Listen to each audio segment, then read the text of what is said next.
Recent గా మాల్దీవులు మరియు India మధ్య ఒక కొత్త వివాదం తలెత్తింది. అదేంటంటే రీసెంట్ గా ప్రధాని మోదీ లక్షద్వీప్ లో పర్యటించాడు.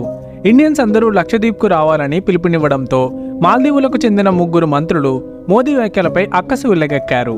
ఇండియాలో టూరిస్ట్ ప్లేస్లు అంత క్లియర్ గా ఉండవని, మాల్దీవులతో పోలిస్తే లక్షద్వీప్ చాలా ప్రాబ్లమ్స్ ని ఫేస్ చేస్తోందని, మాల్దీవులతో ఇండియా ఎన్నటికీ టూరిజంలో పోటీ పడలేదని ప్రధాని మోదీ పర్యటించిన వీడియోలను ట్యాగ్ చేస్తూ విమర్శించారు. దీంతో మన ఇండియన్స్ నుండి తీవ్రంగా నిరసన వ్యక్తమైంది. కేంద్ర ప్రభుత్వం కూడా దీన్ని తీవ్రంగా ఖండించింది. పర్యాటకంగా ఇండియన్స్ అందరూ మాల్దీవులను బహిష్కరించాలనే డిమాండ్ మొదలైంది. ఇప్పుడు సోషల్ మీడియాలో బాయ్కాట్ మాల్దీవ్స్ అనే హ్యాష్ ట్యాగ్ తెగ ట్రెండ్ అవుతోంది. ఇది ఇక్కడికే ఆగలేదు. చాలా మంది ఇండియన్స్ సమ్మర్లో అక్కడికి వెళ్లేందుకు బుక్ చేసుకున్న హోటల్స్ మరియు ఫ్లైట్ టికెట్స్ ని ఇప్పటికే క్యాన్సిల్ చేసుకున్నారు. ఇప్పటి వరకు దాదాపుగా 8,000 హోటల్ బుకింగ్స్, 2,500 ఫ్లైట్ టికెట్లను రద్దు చేసుకున్నారు.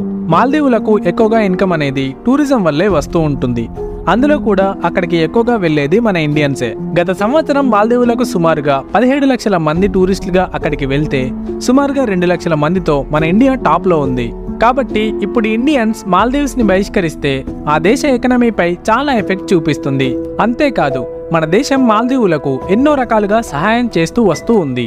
అక్కడి టూరిజానికి అవసరమయ్యే ఆ దేశంలోని 34 ద్వీపాలలో నీరు పారిశుద్ధ్యం లాంటి మౌలిక వసతులను కల్పించే ప్రాజెక్టుల్లో భారత్ కీలక భాగస్వామిగా ఉంటూ వస్తోంది. కోవిడ్ టైంలో ప్రపంచం మొత్తం అల్లాడుతున్న టైంలో మన దేశం ఆ దేశానికి 3 లక్షల వ్యాక్సిన్ డోసులను పంపించింది. ఇండియా నుండి వ్యాక్సిన్ అందుకున్న మొదటి దేశం కూడా మాల్దీవ్సే. అంతేకాదు కొన్నేళ్లుగా మన భారతదేశం మాల్దీవులకు అండగా నిలుస్తూనే ఉంది. మాల్దీవుల మాజీ రక్షణ శాఖ మంత్రి మరియా అహ్మద్ మాత్రం భారత్ మనకు మిత్రదేశమని, భారత్ మనకు ఎల్లప్పుడూ సహాయం చేస్తూ ఉందని, ఇలాంటి చిరకాల మైత్రిని వదులుకోవడం సరికాదని వ్యాఖ్యానించారు. ఈ ఇష్యూపై మాల్దీవుల విదేశాంగ శాఖ ఒక ప్రకటన విడుదల చేసింది. వేరొక దేశానికి చెందిన అత్యున్నతమైన నేతను ఉద్దేశించి మా దేశానికి చెందిన కొందరు నాయకులు చేసిన వ్యాఖ్యలు సరియైనవి కావని, అవి వారి సొంత వ్యక్తిగత అభిప్రాయమని, వాటితో మా ప్రభుత్వానికి ఎటువంటి సంబంధం లేదని చెప్తూ దిద్దుబాటు చర్యగా వారిని సస్పెండ్ చేసింది. ఇప్పుడు లక్షద్వీప్ లో డీసాలినేషన్ ప్రక్రియ స్టార్ట్ అయింది. ఈ ప్రక్రియలో భాగంగా సాల్ట్ వాటర్ ను త్రాగే నీరుగా మార్చేదాన్నే డీసాలినేషన్ అని అంటారు. దీనికి ఇజ్రాయెల్ మనకు సాయం చేయడానికి ముందుకు వచ్చింది.